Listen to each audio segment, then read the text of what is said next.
पर भगवान का हाथ हो, उनका कोई कुछ बिगाड़ नहीं सकता। उड़ीसा ट्रेन हादसे के दौरान ऐसी तमाम कहानियां सामने आई। ऐसे में मौत का आंकड़ा 275 के ऊपर पहुंच चुका है, तो घायल भी 1000 के ऊपर है। इस दौरान कई लोगों की जिंदगियां बच गई हैं।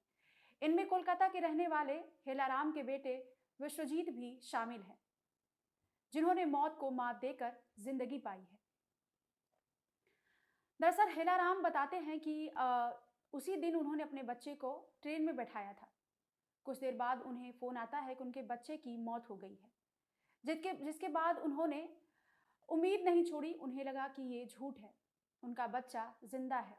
फौरन उन्होंने इस बात की जानकारी अपने बहनोई को दी। उन्होंने कहा कि हम चलते हैं उड़ीसा के बालासोर, जिसके बाद एक एम्बुलेंस को बुक किया गया और अपने बहनोई के साथ हेलाराम उड़ीसा के बालासोर पहुंचे। करीब 230 किलोमीटर का लंबा सफर तय कर हेलाराम अपने बच्चे की जिंदगी बचाने बालासोर पहुंच गए। इस दौरान वहां पहुंचकर उन्होंने देखा कि स्टेशन पर अफरा तफरी का माहौल था। सारे लोग अपने परिवार वालों से मिलने के लिए चीख पुकार मचा रहे थे। किसी को कुछ भी समझ नहीं आ रहा था। कहीं पे कोई व्यक्ति लाशों को पहचान कर अपने बच्चे को या फिर अपने परिवार वालों को ढूंढने की कोशिश कर रहा था। इसी दौरान जब हेलाराम को लगा कि उन्हें अपना बच्चा कहां पर मिलेगा, तब उन्होंने पुलिस वालों से पूछताछ की। इसके बाद पुलिस वालों ने उनसे कहा कि आप एक बार जाकर मुर्दा घर में देखिए, आपका बच्चा शायद वहीं पे पड़ा हो। इसके बाद यकीन तो नहीं हुआ हेलाराम को कि मेरा बच्चा इस दुनिया में नहीं है, लेकिन फिर भी उन्होंने इधर उधर तलाश की, उनका बच्चा कहीं नहीं मिला। इसके बाद वो मुर्दा घर पहुंचे। वहां पर तमाम लाशों के ढेर लगी थी। लाशों के बीच ही एक हाथ उन्हें हिलता हुआ दिखाई दिया, जिसके बाद उन्होंने वो जिद पे अड़ गए कि ये मेरा बच्चा है और ये जिंदा है। फौरन पुलिस वालों ने जिसको वो डेड बॉडी समझ रहे थे, वो हेलाराम का बेटा विश्वजीत था, उसको बाहर निकाला गया। फौरन एम्बुलेंस में लेकर हेलाराम उसे हॉस्पिटल पहुंचे।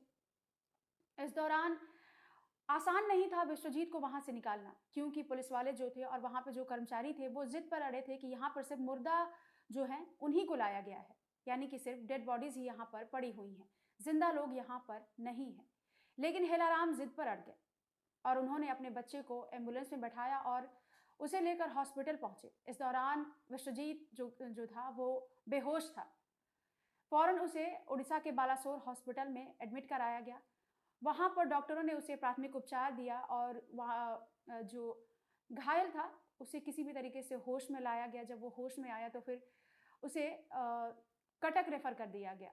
इसके बाद वहां पर उसके टखने की सर्जरी की गई। इसके बाद उसकी दाहिना हाथ जो था वो भी उसमें भी काफ़ी गंभीर चोट आई है, जहां उसी हॉस्पिटल में उसकी सर्जरी होनी है। इसके अलावा 2 और सर्जरी होनी है। इस दौरान जो विश्वजीत के पिता हैं उन्होंने बताया कि ये कितनी बड़ी लापरवाही है कि एक जिंदा व्यक्ति को उसी मुर्दा घर में रख दिया गया जहां पर मुर्दा जो डेड बॉडीज है वो रखा जा रहा था। मेरा बच्चा जिंदा था और उसे भी मुर्दा घर में रख दिया गया। ऐसे में ये कितनी बड़ी लापरवाही है कि जो जिंदा लोग हैं उनको भी वहीं पर रखा गया। इस बात की जानकारी किसी को भी नहीं थी। ऐसे में ये भी हो सकता है कि मुर्दा घर में ऐसे और भी कई लोग हो सकते हैं जो मुर्दा घर में जिंदा पड़े हों और उन्हें इलाज ना मिल पाया हो, क्योंकि अब तो हादसे के 3 दिन बीत चुके हैं। इस दौरान उनकी मौत हो चुकी है। ऐसे में देखना यह है कि इनकी पोस्टमार्टम होती है यानी, या फिर पोस्टमार्टम के बाद रिपोर्ट्स में क्या सामने आती है, क्योंकि ये तो जो रेलवे अधिकारी हैं और या फिर जो वहां पर जो रेलवे कर्मचारी हैं, पुलिस वाले हैं, उनकी ये सबसे बड़ी लापरवाही कहा जा सकता है, क्योंकि वो जिंदा व्यक्ति को भी मुर्दा घर में रख दे रहे हैं बिना चेक किए कि वो जिंदा है या मुर्दा। इस दौरान वहां पे तमाम जो जानकारी इकट्ठा कराई जा रही है कि लोगों के जो परिवार वाले हैं उनको वो कहां पर तलाश कर सकते हैं। ऐसे में 139 जो नंबर है उसे भी एक्टिव किया गया है, ताकि लोग रेलवे कर्मचारियों से पूछताछ के जरिए अपने परिवार वालों तक पहुंच सके। लेकिन ये जो खबर है ये होश उड़ाने वाला है। हेलाराम ने जिस तरीके से अपने जिंदा बच्चे को मोर्चरी से बरामद किया है, उसके बाद हॉस्पिटल में एडमिट कराया, जहां पर उनके बच्चे की जान अब सुरक्षित है और वो अपने बच्चे को लेकर खुश हैं। ये सबसे बड़ी लापरवाही और दिल दहला देने वाली बात है कि एक जिंदा व्यक्ति को आप मुर्दा घर में रख देते हैं और किसी को खबर ही नहीं है कि वो जिंदा है। अगर उसके पिता नहीं पहुँचते तो वो उसकी जान नहीं बचती।